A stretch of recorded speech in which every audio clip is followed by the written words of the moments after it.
What's up? What's up? What's up, my cheddar boxes? This is my review on Love and Hip Hop New York, Season 10, Episode 9, December to Remember.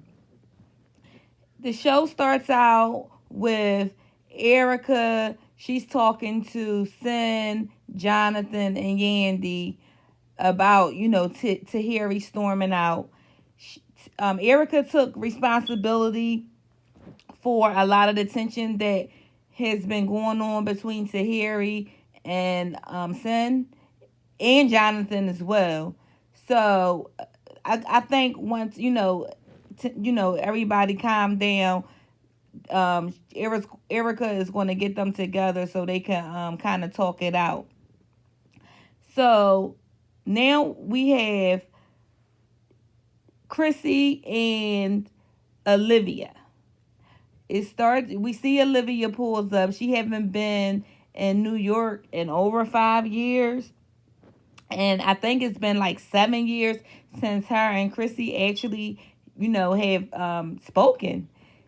So they meet up, and Olivia seemed like ecstatic to see Chrissy, but Christy still holding on to holding on to when Olivia told Mona that she believed it was Chrissy who started it. It was kind of like Chrissy, like when they Yandy and Chrissy B first started on, I think that was season 1 of Love and Hip Hop or season 2.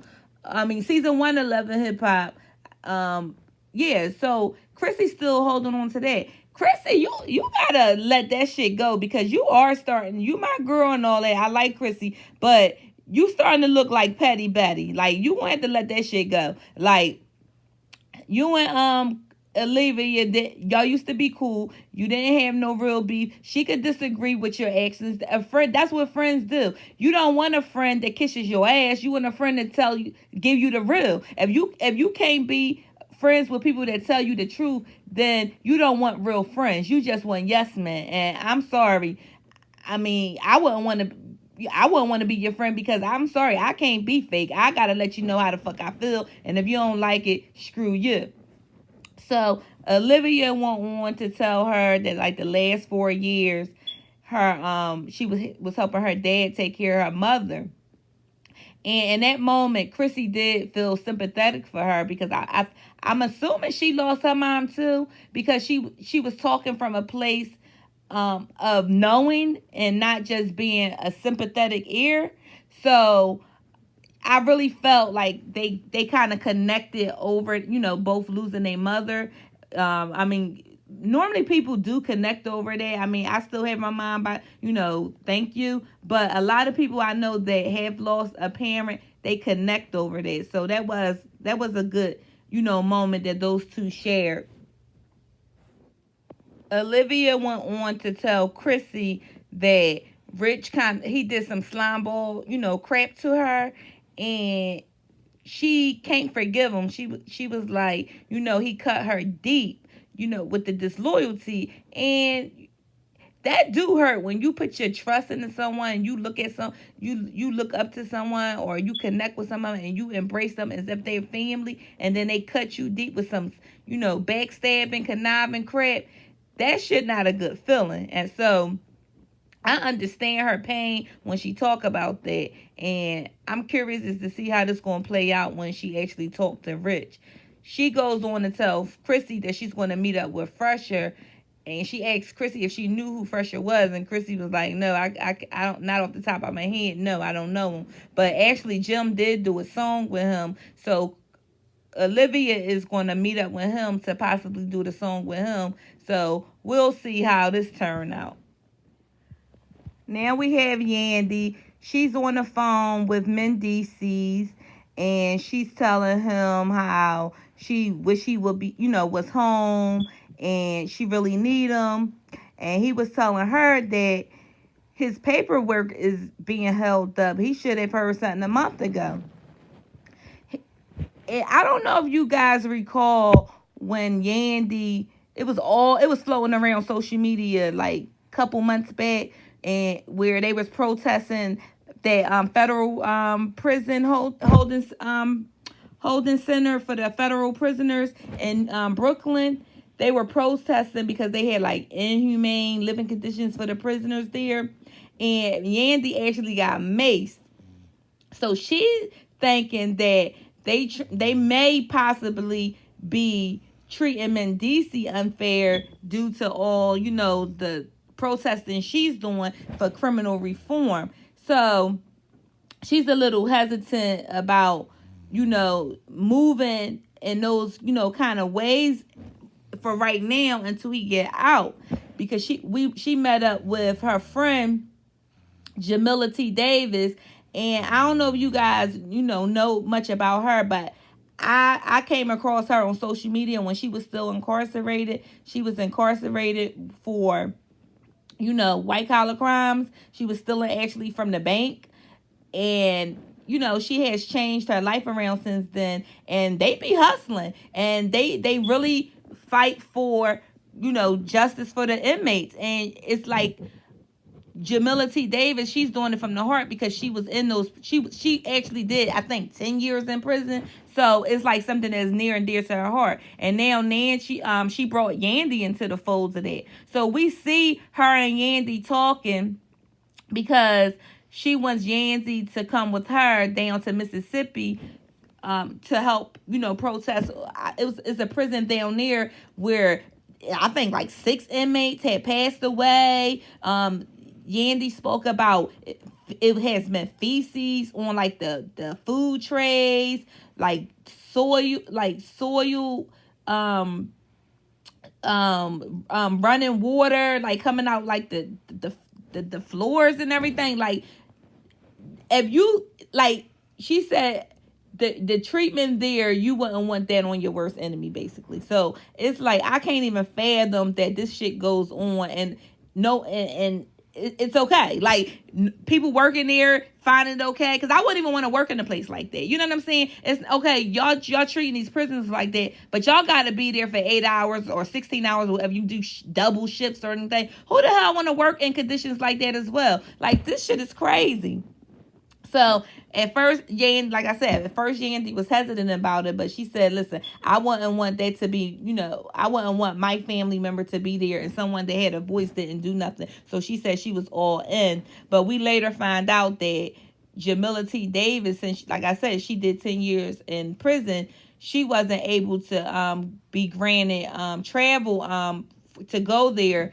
So Yandy and a couple other people, I think that was Mallory. I think her name is Mallory. She's a big activist. And my son, he was there. They all went down there and rallied for the prisoners. The governor wasn't willing to meet with them, but the mayor did meet with them and hear them out. So I don't know if anything came of it as of yet, but good job for for Yandy and the rest of the people fighting the good fight. I appreciate that. So we see Rem and Pep. They meet up with TT Torres. I didn't know she's a radio personality, but I didn't know that she was on Rem management team. So they came to her, in frustration. Rem basically was venting about this whole Brittany Taylor situation, because she was arrested for allegedly punching Brittany Taylor in the face at some charity event. Although we all know now that she was found now guilty of that and she's fine now, but it was a moment for them. So you can see the like frustration in Rem's face as she's talking about it, because she said when she was in that prison, courtroom before, they took 7 years of her freedom away from her. She just tired of the whole, rat race or whatever. And Pap and TT is like, listen, Rem, I know it's hard, but you got to focus and you got to be about the music, because, you know what I mean? Your fans deserve it. And time and time again, that's what we keep hearing. We heard Fat Joe say it, now we hearing them say it. Rem, you need to, focus on the music. I don't know if it's everything that's going on is taking Rem off her, square when it comes to that, or if for some reason she's using excuses because she don't want to fail. Because we all know she put out, songs. She put out the one, with Little Kim. That didn't really do nothing. She had the one with Chris Brown. That didn't really do nothing. And I'm sorry. I just think she might have missed her timing as far as, with the people checking for it, because both of those songs was good songs. And I'm Remy Mafia all day. Like, that's my girl. She put out good music. People aren't gravitating to it. So I think that might have her, a little hesitant as well. But I could be wrong, but that's just my observation of it all. She also goes on to say that because she met up with her lawyer, and the lawyer basically was telling her and Pat, like, they want her to take some kind of like plea or something, and she could face up to like doing a year in jail. So she said she'll rather just do the year because she don't want no more house arrest. She don't want no more probation. She don't want nothing. She just tired. And she was just venting out of, frustration, because Pat like, that's not an option. He was like, you might could do, because she said, I could do another year. I did 7. He said, but we can't. And she already caused like, a rift between her and her son when she did the 7 years. They, keep rebuilding their relationship. It's still an ongoing process. Now you got this little adorable baby. You cannot miss those, milestones, out of her life. You just can't. So, get your head on straight and do what you got to. Put your big girl's panties on, do what you got to do. So we actually see the golden child. Oh my God, that little baby is so adorable. And like I said, she came to her senses, and she realized that she got to fight it. And, once she come up out of this, she gonna have to, basically fly straight. And she's right. Brittany Taylor is nothing but a clout chaser. Nothing but a clout chaser. And I don't understand why it went as far as it did in the court. I guess, you innocent until proven guilty, that type of thing. But people should have known it was a money grab from the gate. She went on. First she said Remy popped her, punched her in the face. Then she went on and said Pat did it to protect Remy. Like, come the fuck on. Like, make it make sense. Make it make sense. I'm glad it's all behind them, and hopefully we get some good music out of it. So Olivia, she met up with Fresher. They're in the studio. They laying down some kind of track, and it doesn't sound that bad. I'm interested in how it might turn out. I'll probably check it out. So she basically tells him that she's she's been out of New York for some years because she had some serious things that she had to take care of, and she kind of let him know that Rich. It's some bad blood between her and Rich, and he sucked that shit right on up. So he was like, so he told her Rich did him, grimy by stealing Geneski from, out from underneath him. And that was like a foul move. So he told her, oh, you just, deliver on a track and I'll take care of the rest. This mofo, he didn't even have no money to start up the goddamn record label. The girl had to front her own money. How the hell he going to push Olivia music? And Olivia, she's a kind of an established artist. You gonna have to give her some upfront money. Where the hell you getting that from, Fresher? Like, come on. So Olivia didn't really get into like the details of, how Rich, did her dirty, but Fresher, he how can I say this? Fresher, he's curious. He's curious to know exactly what went on. So this mofo did a little, underhanded move to me, to Olivia. And I'm sorry, if he would have did that to me, I probably would have thought twice about working with him. You know what I'm saying? Because you don't have my best interest at heart. You just trying to, stick somebody, in the back because they hurt you. So he ended up inviting Rich to the studio session where him and Olivia was at. And basically he did it to stick it to Rich and let Rich know that you ain't the only one can make moves. Basically, that's what he did. So when Rich got there, he was like, "Oh, you slick motherfucker," right? You know what I mean? On that type time. So um Olivia and Rich, Olivia started having a little words with him. So Fresher like excused himself out of the situation. So we hear, Olivia confront Rich about, stealing her money. So apparently Cisco must have gave Olivia like the receipts on, what Rich was up to. So Rich basically said, "Listen, I owned the song. You sung on the song, but it was my song. So all the money was supposed to come to me. Like, the majority of the money was supposed to come to him. So he's claiming that he didn't spend the money. She's saying that he did. So she ended up storming out or whatever. And we'll see a little bit more about that situation next episode, because we did see a little bit of him talking to his mother, and his mother was like, "She owe you money. You don't owe her anything." I'm like, another mama's boy, because she kind of remind me of when Joe Budden be going talking to his mother. I'm like, oh my God, enough with the mama's boys. But I mean, owned the song and you sung on the song, I think you should have gotten something. But I don't think the singers get majority of the songs. The person who actually owned the song get majority of the money. So it just sound like maybe some understanding or or a miscommunication. But we'll see how it play out, because Rich, he is slime ball, so who knows, he might have did it dirty. Now we have Erica and Tahiri. Tahiri comes over to Erica's place, and Erica was asking her, why was she so upset? She was explaining, like, she was, kind of over the whole Jonathan situation, but Erica was like, it's something that that triggered you, that made you upset. So Tahiri broke down and let Erica know that she had to go to a breast specialist because, something didn't, she has to get a mammogram. Something didn't look right on, her previous testing.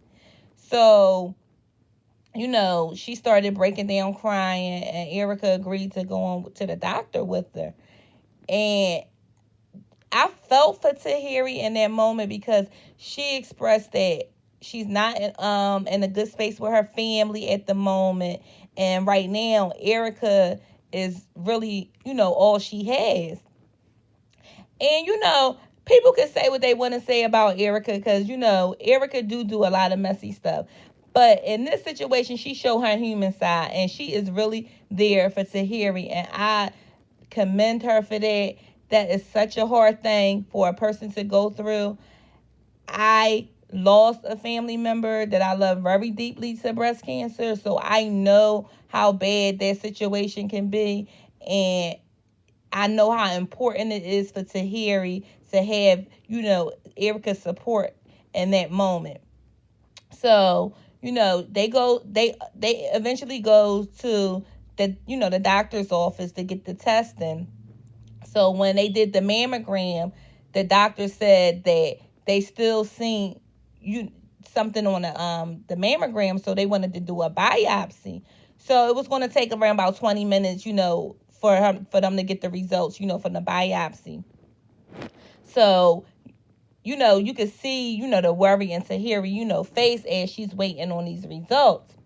So the doctor comes in and give her the good news. It was just a cyst, a benign cyst. So she's, don't have to worry about cancer. It's benign, but she do have to go every 6 months to get it checked on.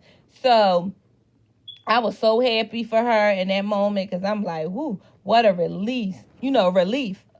But it was a true concern. So all that, that Joe Budden and Sin Santana, that shit ain't mean nothing in the grand scheme of things of what she actually was dealing with. And like I said, kudos to Erica for being there for her in her time of need, because it was a touching moment, and it was scary for her. So I applaud Erica in that instance.